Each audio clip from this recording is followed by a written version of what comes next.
அனைவருக்கும் வணக்கம். அகத்தவம் ஆண்டின் ஒவ்வொரு நாளும் ஜூலை 2 இன்று காண உள்ளோம். இந்த ஜூலை 2 பகுதி கிட்டத்தட்ட அகத்தவம் ஆண்டின் ஒவ்வொரு நாளும் என்ற அந்த நூலில் ஜேம்ஸ் ஆலன் எழுதிய நூலின் தமிழாக்கமாக தங்களிடம் பகிர்ந்து கொள்ளலாம் என்று உள்ளோம். ஜேம்ஸ் ஆலன் என்பவர் ஏற்கனவே இந்த பகுதியில் முதல் நாள் கூறியது போல் ஜூலை 1 அன்று கூறியது போல ஜேம்ஸ் ஆலன் தன்னார்வ தன்முனைப்பு பயிற்சியாளர் என்பதனை ஏற்கனவே பகிர்ந்தோம். இன்று MS உதயமூர்த்தி அவர்களின் தமிழ் மூலம் இந்த தன்னார்வ தன்முனைப்பு பற்றி ஒரு சிறு குறிப்புடன் இந்த ஜூலை 2ஆம் தேதி பகுதியை தங்களிடம் பகிர்ந்து கொள்கிறோம். இந்த ஜூலை 2 ஆண்டின் ஒவ்வொரு நாளும் என்று கூறுவது அமைதியின் வலிமை என்று நாம் கூறலாம். அந்த அமைதியின் வலிமை என்று ஜேம்ஸ் ஆலன் எழுதிய மைட் ஆஃப் மீக்னஸ் என்ற அந்த ஜூலை 2 பதிவினை அகத்தவம் ஆண்டின் ஒவ்வொரு நாளும் என்ற இந்த தலைப்பில் ஜூலை 2 பதிகிறோம். இந்த பதிவு எமக்கு ஊக்கமளித்த ஆசான் குரு MS உதயமூர்த்தி அவர்களின் தூண்டுதலின் பேரில் பல்வேறு காரியங்கள் பல்லாயிரக்கணக்கான நபர்கள் இன்றும் பல தொழில்கள், கல்வி, பல்வேறு வகையான தன்முனைப்பு பயிற்சி, பல்வேறு வகையான செயல்பாடுகள், சமுதாய ஈடுபாடு போன்றவற்றை பலராலும் பலகாலம் தொடர்ந்து செய்யக்கூடிய அந்த ஊக்குவிப்பினை ஏற்படுத்தியவர் MS உதயமூர்த்தி அவர்கள். அவருடைய பற்றி ஒரு சிறு குறிப்பு நேற்று ஜேம்ஸ் ஆலன் குறிப்பு கூறியது போல இன்று அவர் MS உதயமூர்த்தி அவர்களின் அவர்களை பற்றி ஒரு சிறு குறிப்பு. மயிலாடுதுறை 85 வரை வாழ்ந்து பின் ஜனவரி 21ஆம் தேதி 2013 அன்று சென்னையில் மறைந்தார். இவர் அண்ணாமலை பல்கலைக்கழகத்தில் அங்கக வேதியியலில் பட்டம் பெற்றவர். பின்னர் பேராசிரியராக ஹிந்தியில் அமெரிக்காவில் பணிபுரிந்து பின் தமிழக எழுத்தாளர் என அவனை வந்தார்.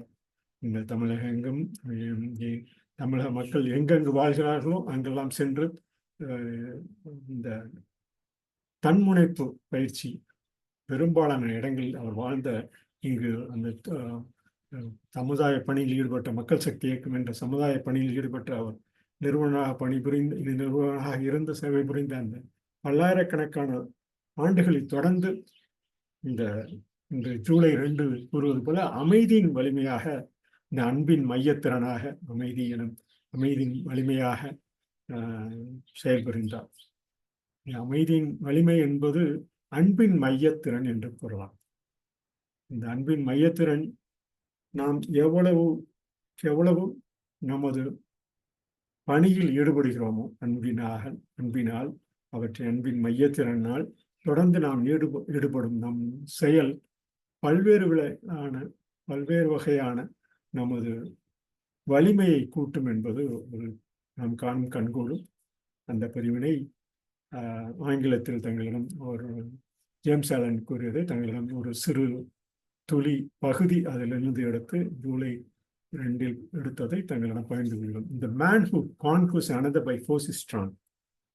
The man who conquers himself by weakness is mighty.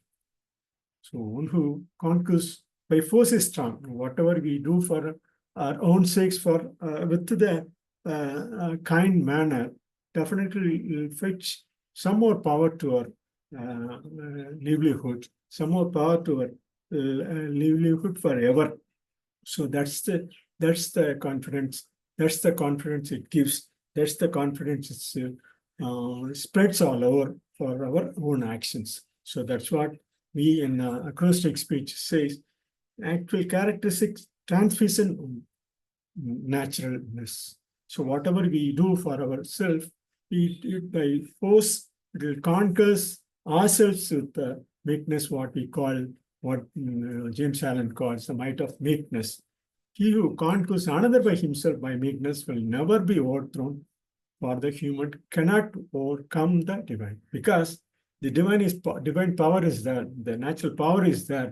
That's what we call the divine Divine is the supermost authority for our day-to-day affairs. That's what meekness is, a divine quality, and as such is all powerful. So that's what he shows on the day, July 2, the might of meekness. Whatever we do for ourselves, it's the might of meekness. Meekness is a divine quality, and as such is all powerful. That's what he quoted on July 2nd. With this, I finish the talk on July 2nd in English. I do some more points in the next day, July 3rd.